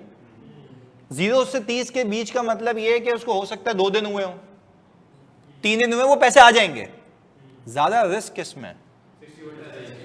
तो क्या आपको यह पता लगता है कि अगर आपको सवाल में लिख के दे वो कि एक XYZ कस्टमर है जिसके जो रिसीवर है वो लॉन्ग आउटस्टैंडिंग ड्यू है, तो उसके बैड डेट एक्सपेंस की कौन से किसका रिस्क है? अंडर स्टेटमेंट का रिस्क है।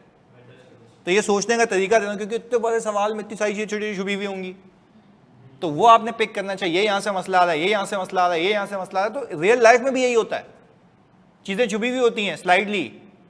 तो फिर हमें देखना होता है कि क्या हम सही रिस्क पे पहुंच पा रहे हैं या नहीं पहुंच पा रहे? पहले बताओ, यहाँ तक बात समझ आती है? पक्की बात है जी। यहाँ पे अगर हम ये कह रहे हैं कि ओवर स्टेट करते हैं वो अपना डिसीजन, तो मैं अगेन वही कह रहा हूँ, जो जर है उस पर पहुंचो ना तो ओवर स्टेट कर देंगे, इसके बाद तुम्हें फिर लिखना पड़ेगा कि कैसे ओवर स्टेट करेंगे बैड डेट एक्सपेंस बुक ना करके। तो हम कह रहे हैं डायरेक्ट वही कह लो, बात एक ही है। क्लियर है? यस, रूट कॉज पे फोकस करना है जी। किसका? समझा नहीं। नहीं 13 लाख का नहीं, हम बोलेंगे इसमें ज्यादा रिस्क है। तो अभी हम ये नहीं अभी कंक्लूड नहीं करवा रहा मैं कि कितने का बुक करना चाहिए, मैं कह रहा हूं रिस्क है इस पार्टी में।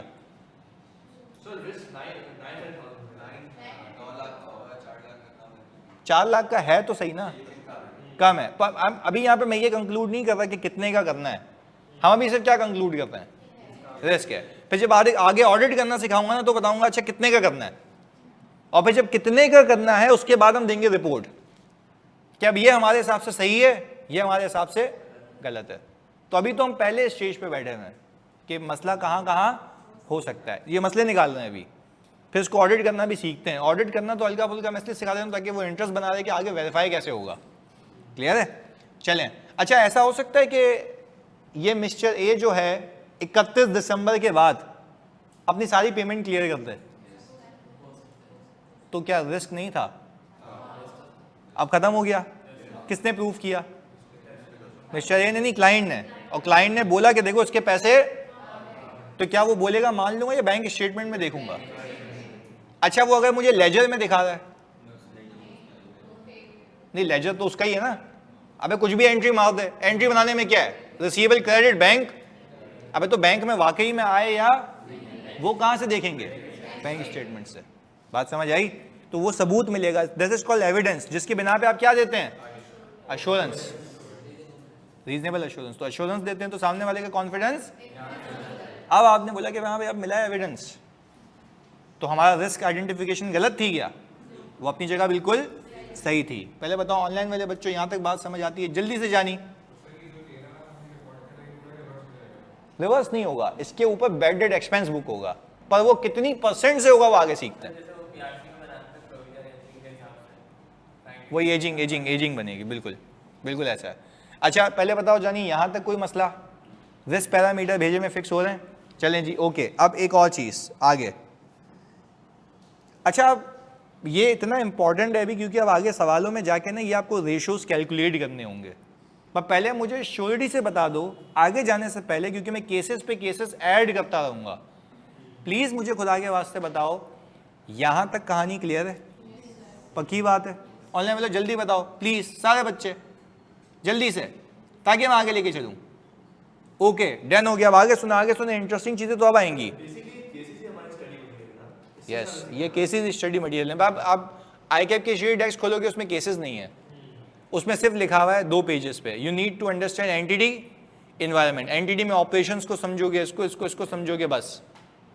पर समझना क्या है वो मैं तुम्हें सिखा रहा हूँ, ये मेरी बुक में है, सही है ना? और फिर जब बुक तुम आगे जाओगे ना, बुक का चैप्टर खत्म होगा, उस पर पूरे 1 पेज पे समरी है, ये होगा तो ये रिस्क है, ये होगा तो ये रिस्क है। पर मैं बच्चे को कभी वो रट्टा लगवाता ही नहीं हूँ, क्योंकि जब मैं आगे सेशंस लूंगा ना, पूरी बुक एक जगह हो जाएगी, फिर नए केसेस आ जाएंगे, तो तुमने बुक याद भी की हुई होगी ना, कुछ भी नहीं कर पाओगे, क्योंकि वो वाले केसेस होंगे जो ना पास पेपर में, जो ना आज तक मेरे 6 साल की टीचिंग में वो नए, ये फिर बन जाएंगे अगले साल उस बुक का पार्ट। सही है? पर जो पिछले 6 सालों में हो चुका है वो बुक में, और वो भी एग्जामिनर ने अब तक टेस्ट, उसमें से एक दो सवाल लग जाते हैं। अच्छा, सवाल इन द सेंस के एक्यूरेट नहीं लगते, उसका आइडिया मैच हो जाता है, तो वो ये इंडस्ट्री वाइज चल रहा होता हूं मैं। क्लियर है? तो इसलिए कह रहा हूं book is very compulsory for you, कि आप खाली उसमें नोटिंग कर लें बस। तो मैं तो यही कह रहा हूं ना कि नोटिंग आप उसमें, मैंने लॉजिक ही ये बनाई है कि नोटिंग उसमें करके दे दूं तुम्हें, ताकि आपका टाइम बच जाए। मैं सिर्फ ये कहना चाह रहा हूं। सही है सर? बीओडी मिनट्स में सब बता रहे हैं, तो मैनेजमेंट ने अकल नहीं कि वो बुक करेगी। भाई सुनो, बोर्ड ऑफ डायरेक्टर जो डिस्कस कर रहे हैं, तो मैनेजमेंट उनको बेवकूफ़ बनाती है, सर हम रिकवरी कर लेंगे। वो कह रहा है सर बोर्ड ऑफ डायरेक्टर जब इतने डिस्कशन कर रहे हैं तो मैनेजमेंट कर क्यों नहीं रही है? भाई मैनेजमेंट क्या कहेगी? सर हम करके देते हैं आपको रिकवरी। तो डायरेक्टर बोलेंगे चलो करो, पर ऑडिटर को अपॉइंट ही क्यों किया गया है? ताकि वो चेक करे कि क्या वाकई में रिकवरेबल है या नहीं है? तो अगर मैनेजमेंट नहीं मानेगी हम किसको बताएंगे? हम डायरेक्टर को बोलेंगे भाई तू एफएस अप्रूव कर रहा है, और अगर तूने जानबूझ के ये अप्रूव किए तो हम किसको बताएंगे फिर? तो मैं अपनी रिपोर्ट में लिख दूंगा कि these financial statements are not free from, तो फिर तुम जानो और फिर तुम्हें पता लगेगा क्या सीन है। तो क्या इतनी पावर होती है ऑडिटर में? कंपनियां डूब जाती हैं अगर ये लिख दिया तो। सबसे ज़्यादा खौफ क्या आता है कि अगर ऑडिटर ये लिख दे कि these financial statements are not free from, आपको क्या लगता है जितने भी लोन लिए हुए होंगे लोगों ने सब वापस हो जाएंगे? देखो समझाने की बात है ना, अगर बैंक से लोन लिया हुआ है और मैं रिपोर्ट दे दूं ये वाली कि बैंक कभी लोन देगा, क्यों नहीं देगा? हमें कॉन्फिडेंस ही नहीं है, क्योंकि ऑडिटर कह रहा है कि फाइनेंशियल स्टेटमेंट सही, तो उनका बाप भी सही करता है फिर, सही है, तो इसलिए वो खौफ होता है। पर वो खौफ तब हुआ ना जब आपको समझ आए कि रिस्क कहाँ पर है। अगर आप बेसिक ऑडिट करके आ जाओगे तो मैनेजमेंट भी आपको बेवकूफ़ बना के निकल जाएगी। तो वो आप फिर क्या लिख के आ जाएंगे कि these financial statements are free from, जबकि these are not free from material misstatement. तो आपका ओपिनियन गलत हो जाएगा। और वो सही कब होता है? जब आपने रिस्क असेसमेंट बिल्कुल सही की हो। देखो मैं तो ये कह रहा हूं ना कि आपने डायरेक्ट जाके काम नहीं शुरू करना, आपने पहले रिस्क असेस करना है और फिर काम शुरू करना है। अलाइंड हो यहाँ तक? चलें ओके। अब बड़ी एक अहम चीज़, ताकि मैं अगला सवाल फिर आपको दे सकूं होमवर्क के तौर पे। इधर आगे आई बिलीव कि किसी ने रेशियोज किए हुए होंगे, किसी ने रेशियोज नहीं किए हुए होंगे। नहीं किए हुए होंगे, करे हुए, किए हुए, नहीं किए हुए ना। हम बता देते हैं रेशियोज क्या होते हैं। सुनना, मैं सिंपल एक आपके लिए, मुझे पता है कि नहीं किए हुए। वैसे हिस्टोरिकली मेरे लिए ईजी होता था कि FAR 1 में बच्चा करके आ रहा होता था। अब मैं कह रहा हूँ लेट इट बी, मेरे लिए सब इक्वल है। मैं आपको समझा देता हूँ रेशियोज क्या होते हैं। रेशियोज होते ही ये हैं कि फाइनेंशियल स्टेटमेंट्स को इंटरप्रेट करने का तरीका। रेशियोज क्या होते हैं? इंटरप्रेट करने का, परखने का तरीका। वो कैसे परखते हैं आओ मैं कुछ चीजें सिखाऊंगा जो आपके लिए अभी रेलेवेंट है, कुछ चीजें सिखाऊंगा जो आपके लिए आगे रेलेवेंट होंगी। पर अभी क्या सिखा रहा हूं जो अभी रेलेवेंट है, बाद में क्या सिखाऊंगा। इसका मतलब ये नहीं कि रेशियोज खत्म हो जाएंगे, रेशियोज रहेंगे, पर आपको यूज सिखाऊंगा उसका। अच्छा, अब मैं सिखा क्या रहा हूं, आपको समझा क्या रहा हूं कि फाइनेंशियल स्टेटमेंट्स को परखने का तरीका। अब एक एक करके देखते हैं।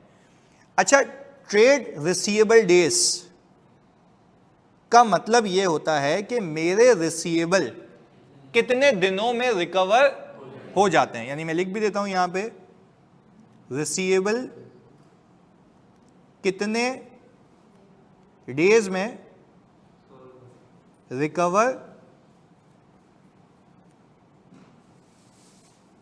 हो जाते हैं। अब एक एक करके बात करते हैं, सुनना। अब ये निकलता कैसे? देखो अभी पहले कितने रिकवर आ रहे हैं डेज? 44। इस साल कितने आ रहे हैं? फिर रिपीट कर रहा हूं, ये तुम लोगों के लिए बहुत जरूरी है, क्योंकि आगे सवालात में ये आएगा, एग्जामिनर भी ये पूछता है। तो अगर ये मिस आउट करके तो गया, इतना पूरा एक पेज का सवाल आएगा और वो ट्रेंड चेंज कर रहा है। 15 नंबर का एक पेज का सवाल आएगा, उसमें अगर रेस्ट तुमने निकाल लिए फ्री के नंबर है। ना कुछ याद करना है, ऐसे सोच के लिख के आ जाना है, फ्री के नंबर मिलेंगे, तुम्हें बता रहा हूं। पर उसमें फोकस बनाए रखना है। फिर रिपीट कर रहा हूं, रेशियोज का मतलब क्या है?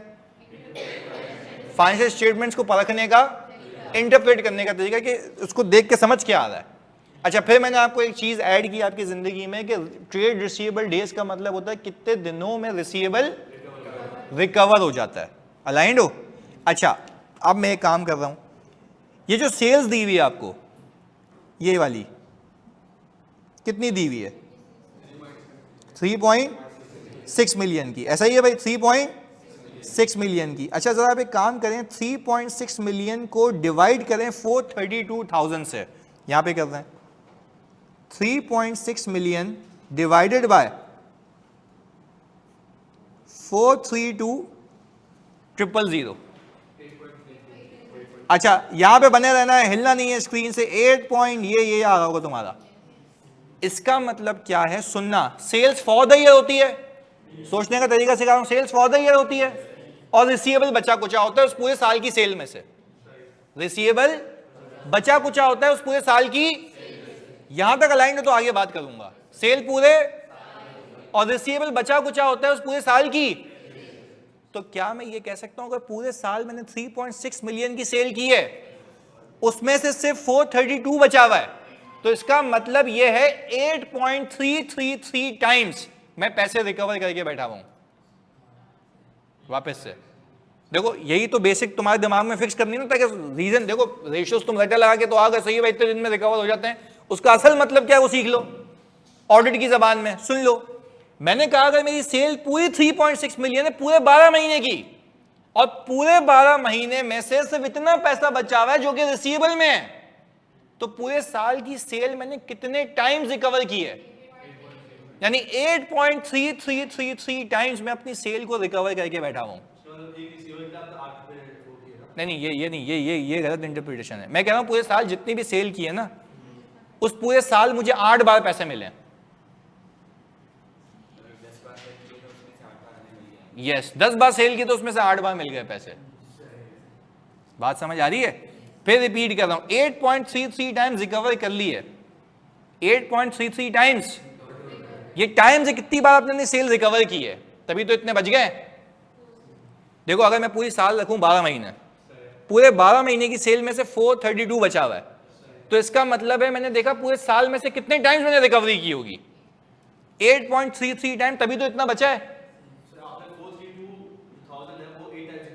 यस 8 टाइम्स रिकवरी की, तो मैं ये कह सकता हूं कि मैंने अपने पूरे साल में 8.33 टाइम्स रिकवरी की है अपनी पूरी सेल की। यहां तक अलाइंड हो?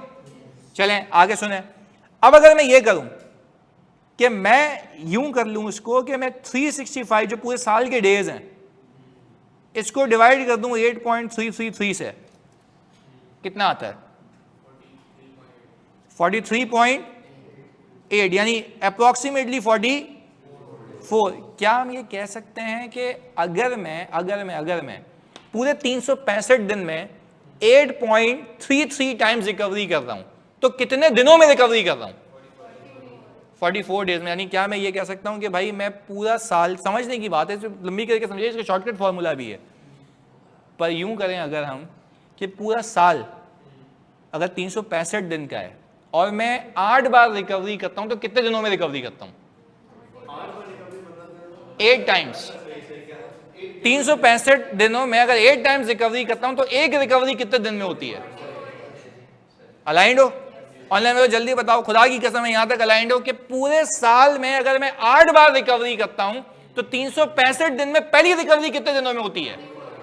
वही आ गया।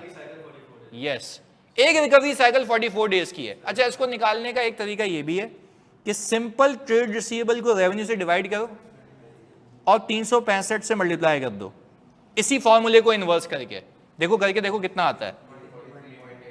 यही आता है। तो कहने का मतलब यह है कि जब आपको आज के बाद सर हम अज्यूम कर रहे हैं कि हर साइकिल में सेम रिसीवेबल है, यस तो आपको अज्यूम करना ही पड़ेगा ना, क्योंकि आपके पास पूरी इंफॉर्मेशन अवेलेबल नहीं है, ये अज्यूम करना पड़ेगा। सर मतलब साल में हर 44 डेज के बाद एक रिकवरी होती है, क्या ये सही कह रहे हैं? मैं जो भी सेल करता हूं हर 44 दिनों में क्या होती है? यही सिखाया मैंने भी।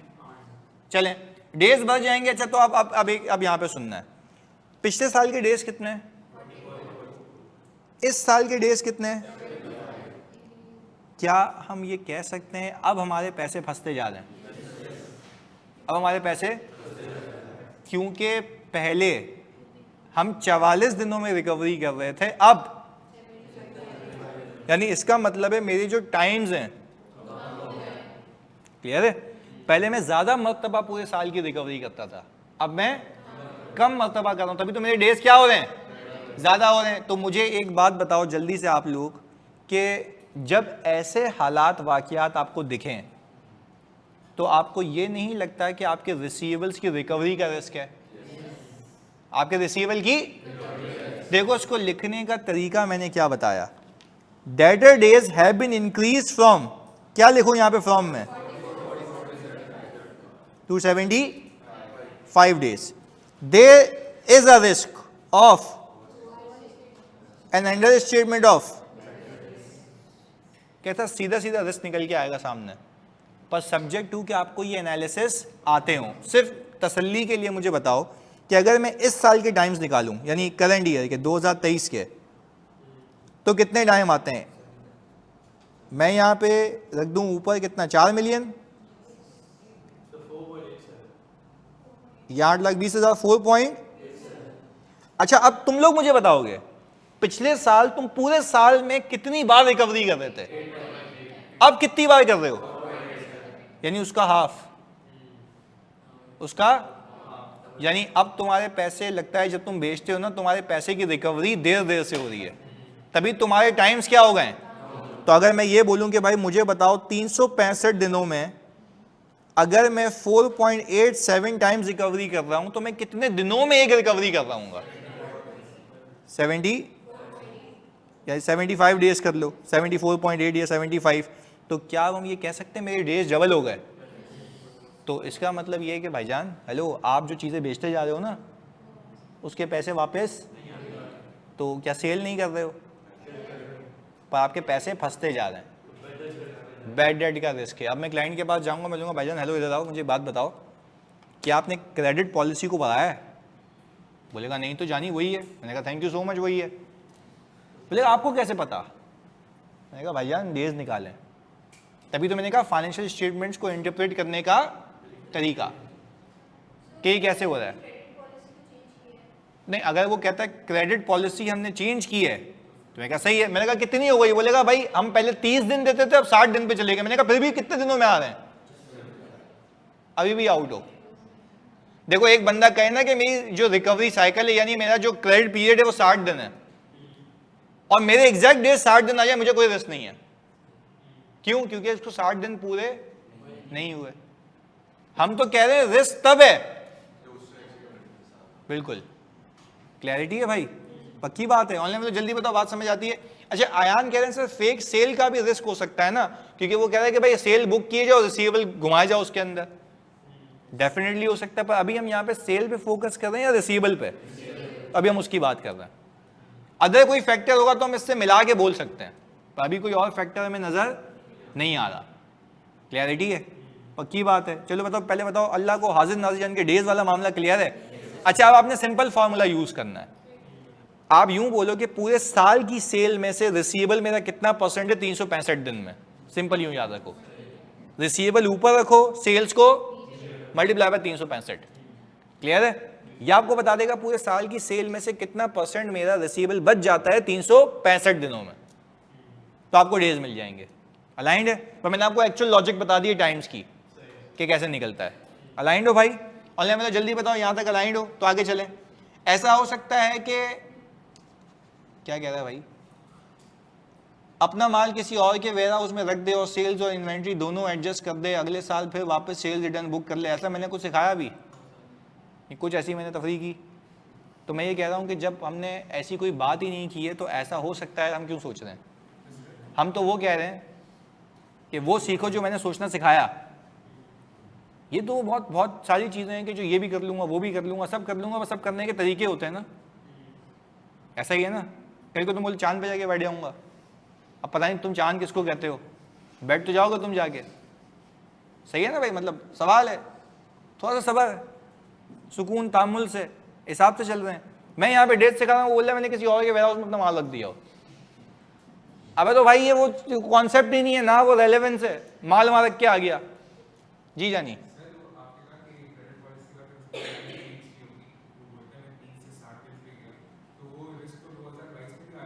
हाँ वो भी आ रहा है ना। देखो तो हम तो वैसे ही कहेंगे 2022 में तो उतना रिस्क था, पर अगर मैं ऑडिट 23 का कर रहा हूँ मैं कहूँगा वैसे ही तुम्हारा ऊपर चल रहा है।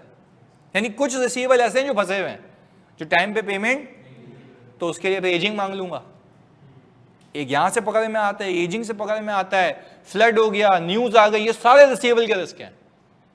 अब मैं तुम्हें आऊँ बोलूँ यार ये याद कर लो, तुम बोलोगे भाई सर ये तो नहीं समझ आ रहा याद करना, लॉजिक समझा दो, देख के समझ आ जाएगा रिस्क है या नहीं है।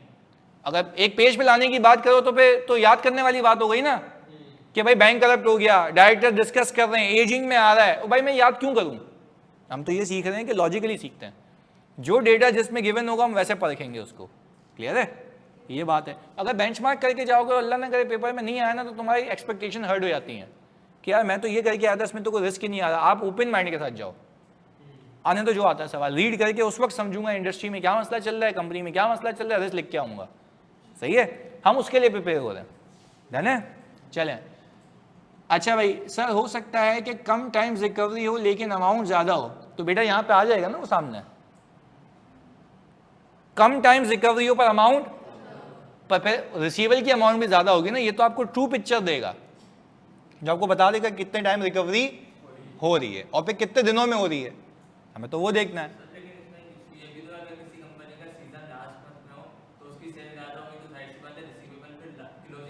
नहीं तो इसको फिर आप एक गलत चीज कर रहे हो। देखो एक बच्चे ने सवाल क्या किया, मेरे को पता था ये आएगा मार्केट में, वेट करता था कि आखिर टाइम पे सेल की हो तो न्यूमरेटर डिनोमिनेटर दोनों बढ़ेगा ना, और आंसर क्या आ जाएगा? नहीं नहीं नहीं नहीं, गलत सोच रहे हो। देखो मैथ्स है। देखो अगर तुम यूं जानो, सुन तो लो ना, मैं क्या कह रहा हूँ, मैं कह रहा हूँ तुम कह रहे हो सीजन के आखिर में सेल हो रही है। मैं जब रात के 2 बजे ये बना रहा था ना, मुझे पता था ये सवाल आएगा, मैं सोचा था मैं जवाब क्या दूंगा, तो मैंने ये कहा जब तुम साल क्या, तुम बोले 31 दिसंबर पे सेल हुई है, तो मेरा बच्चा उस वक्त सेल भी बढ़ेगी रिसीवेबल भी बढ़ेगा, दोनों कैंसिल हो जाएंगे ना। जानी मैं फिर कह रहा हूं आपको मसला ये था ना कि इन दोनों, देखो हमारा मसला क्या, रिसीवेबल में पैसे फंसे हुए हैं, पर तुम सेल्स की टाइम जब निकालोगे तो ये नॉक ऑफ कर देगा ना इसको, रिसीवेबल को भी सेल्स को भी 1 हो गया ना रेशो, तो जो बच गया वो कौन सा है, जो जेन्युइन है, ये कह रहा हूं भाई। तू खुद सोचो, मतलब मैं बायस नहीं हो रहा, मैं वैसे बता रहा हूं, तुम मुझे बताओ, अगर तुम पूरे साल की सेल एक तरफ रखो, सीजनल सेल एक तरफ रखो, सीजन की सेल भी बुक हुई होगी न्यूमरेटर में, रिसीवेबल बुक हुआ होगा डिनोमिनेटर में, तो हमने कहा कि जब दोनों को कैंसिल आउट किया उसका इंपैक्ट 0 हो गया, तो जो बचा वो कौन सा बचा, पहले वाला बचा। क्लियर है? उस पर मैं कह रहा हूं, तो ये तो बताता ही वही है जो बच गया पूरे साल की सेल में से, ये तो बताएगा वही। अच्छा, जो उसी वक्त सेल बुक होगी रिसीवेबल बुक हुआ उसको तो इंपैक्ट ही नहीं बताएगा वो, क्योंकि वो क्या हो चुका है, कैंसिल आउट हो चुका है। क्लियर है? सवाल सही है, पर मैं बोल रहा हूं मैथमेटिकली सोच लेते हैं इसको, डन है? अच्छा, आधी कैश और आधी क्रेडिट पर हो, फिर भाई अगर आधी कैश और आधी क्रेडिट पर हो तो फिर जाहिर सी बात है वो आपका ऊपर रिसीवेबल क्या हो जाएगा, वो तो टाइम्स और अच्छे हो जाएंगे। नहीं ये बात समझ। देखो एक बच्चा लेटा हुआ घर पे, उसने बोला भाई मुझे बता दे ये कैसे होगा ना, आधी कैश पे कर लूं आधी ये कर लूं, सोच नहीं रहा पीछे के मैथ्स क्या है। ऐसा तो इसने ये तो बोल दिया, अब ये बता दो आधी कैश पे आधी, तो भाई मैं तो बोलूंगा टाइम्स और अच्छे हो जाएंगे। कैसे? रिसीव तो हो गया हमें, तो हमारे टाइम्स तो यस, तो बात वही आ गई। तो मैं कह रहा हूं मैं तो सवाल के जवाब देने का पाबंद हूं, मैं तो हर सवाल का जवाब दूंगा क्योंकि है ही इतना टेक्निकल पेपर। तो मैं कह रहा हूं सोच तो लो एक बार क्या क्या रहे हो। क्लियर है? चलें सर, आपने एयरलाइन इंडस्ट्री की ऑडिट की है, तो भाई तेरे को कौन सा जहाज में बिठा के उड़ाऊंगा, मतलब सबर पीआई का किया है भाई मैंने, सिविल एविएशन भी किया हुआ है। कहने का मतलब है थोड़ा सब्र तामुल, तुम्हें दुनिया की हर चौरंगी घूमनी है 5 मिनट में भाई, हौले से सबर रख के चलें। चलें जी, इधर सही है, आगे। अच्छा पहले बताओ रिसीवेबल डेज क्लियर है, पक्की बात है। अच्छा same goes with inventory days. अच्छा मैं वैसे बता देता हूँ, ये शॉर्टकट में ही कर लेते हैं। इन्वेंट्री डेज का मतलब ये होता है कि इन्वेंट्री जब आप खरीदते हो उसको कितना टाइम लगता है बिकने में, उसको कितना टाइम लगता है। तो देखो इसका फॉर्मूला क्या बनाया, इन्वेंट्री ओवर सीओजीएस। अच्छा सीओजीएस पूरे साल की फिगर होती है ना, फॉर द ईयर, और इन्वेंट्री होती है बच्ची कुची।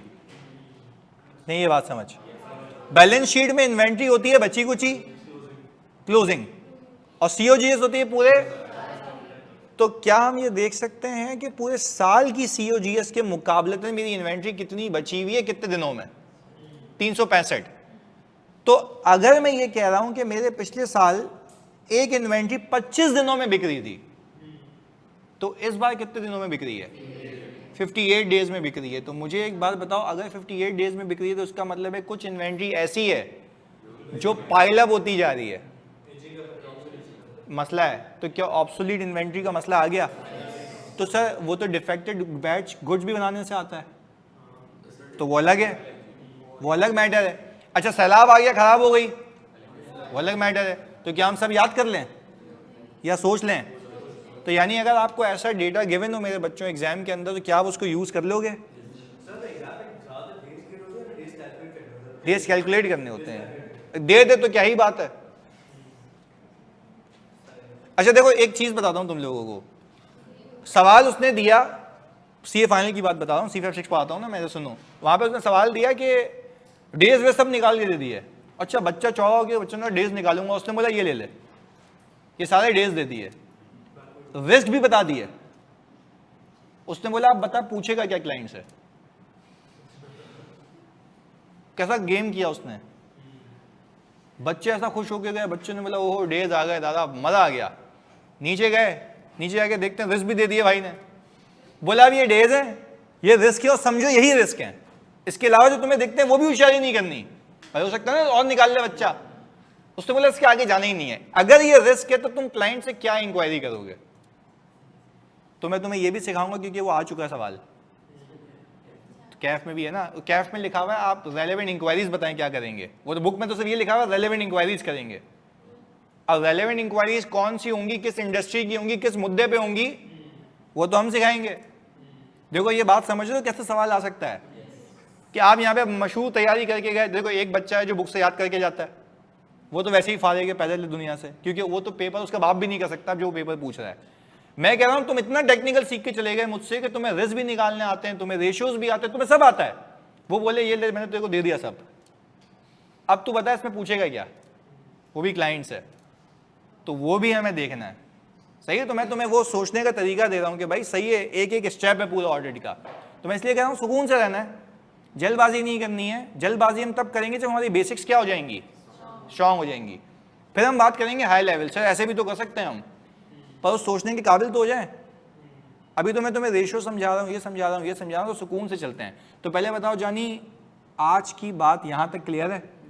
ओके, तो अब जो आपके पास सवाल आएगा ना जानी, वो ये रहा, तो आपने इसमें से क्या निकालना है, रेशियोज नहीं रिस्क। हाँ, पर आपने ये देखना है कि क्या मेरे लिए जो रिस्क में निकाल रहा हूँ क्या वो रेलेवेंट है भी। हो सकता है मैंने उसमें कुछ उलट कर दिया हो। तो मिलते हैं इंशाल्लाह अगली क्लास में जो कि कल है। सही है, चलें, अल्लाह हाफिज़, लव यू टू जानी। हाँ जी, ये वाला 6 मार्क्स का।